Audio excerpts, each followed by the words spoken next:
یہ کہانی ہے ایک ایسے انسان کی جس کی جوانی ظلم اور تشدد میں گزری اور جس کا بڑھاپا بھی حق کی جنگ میں ختم ہوا۔ یہ کہانی ہے عمار بن یاسر رضی اللہ تعالی عنہ کی۔ ان کی کہانی اصل میں یمن سے شروع ہوتی ہے۔ عمار کے والد یاسر بن عامر یمن کے قبیلے انس سے تعلق رکھتے تھے۔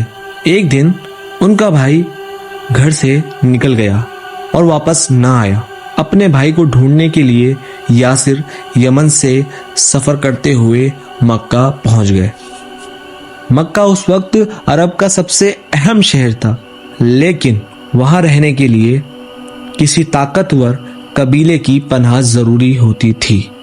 یاسر کو بنو مخزوم کے سردار ابو حذیفہ بن المغیرہ نے پناہ دی۔ اسی قبیلے میں ایک عورت تھی سمیہ بنت خیط۔ ابو حذیفہ نے سمیہ کا نکاح یاسر سے کروا دیا۔ کچھ عرصے بعد ان کے گھر ایک بیٹا پیدا ہوا۔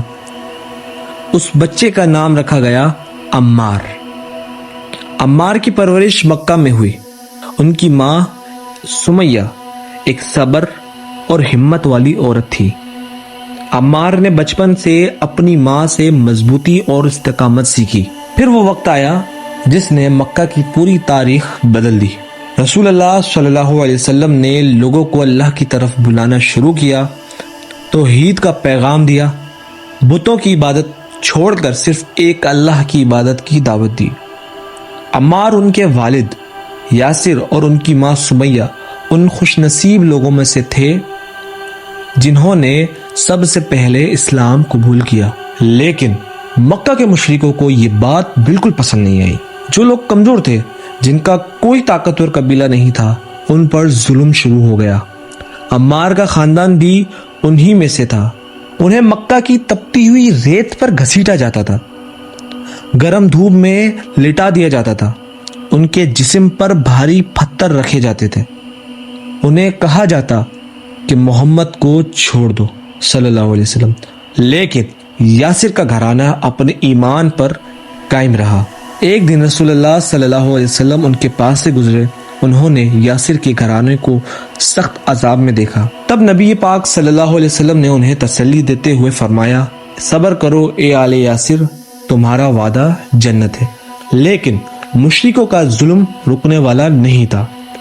ظلم کی انتہا اس وقت ہوئی جب مکہ کے بدترین دشمن ابو جہل نے غصے میں آ کر عمار کی ماں سمیہ کو نیزے سے شہید کر دیا۔ اس طرح سمیہ اسلام کی پہلی شہیدہ بنی۔ یاسر بھی ان سخت تشدد اور آزمائش کو برداشت نہ کر سکے اور وہ بھی اللہ کی راہ میں شہید ہو گئے۔ عمار کے لیے یہ زندگی کا سب سے سخت لمحہ تھا۔ آخر ایک ایسا وقت آیا جب عمار سے مجبوراً کچھ ایسے الفاظ کہلوا لیے گئے جو ایمان کے خلاف تھے۔ دل میں ایمان تھا، لیکن زبان سے انہیں مجبوری میں وہ کہنا پڑا جو مشرک چاہتے تھے۔ عمار روتے ہوئے رسول اللہ صلی اللہ علیہ وسلم کی بارگاہ میں تشریف لے گئے۔ نبی صلی اللہ علیہ وسلم نے فرمایا، اگر وہ پھر مجبور کریں تو پھر بھی کہہ دینا۔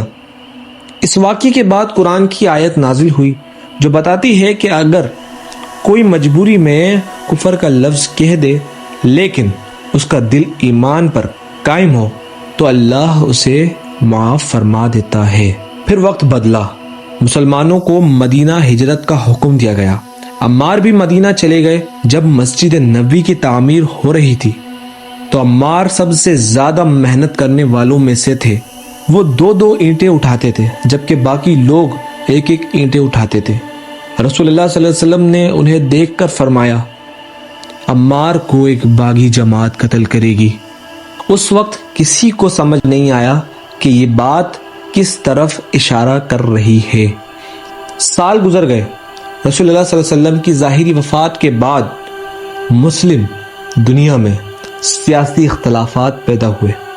پھر وہ وقت آیا جب جنگ صفین ہوئی۔ اس جنگ میں عمار حضرت علی رضی اللہ تعالیٰ عنہ کے لشکر میں تھے۔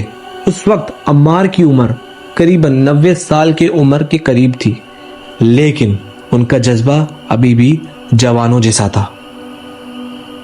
پھر وہ لمحہ بھی آیا جس کی خبر رسول اللہ صلی اللہ علیہ وسلم نے سالوں پہلے ہی دے دی تھی۔ جنگ صفین میں عمار بن یاسر شہید کر دیے گئے۔ ان کی عمر اس وقت قریباً 93 سال تھی، اور اس طرح نبی پاک صلی اللہ علیہ وسلم کی وہ بات سچ ثابت ہوئی کہ عمار کو ایک باغی جماعت قتل کرے گی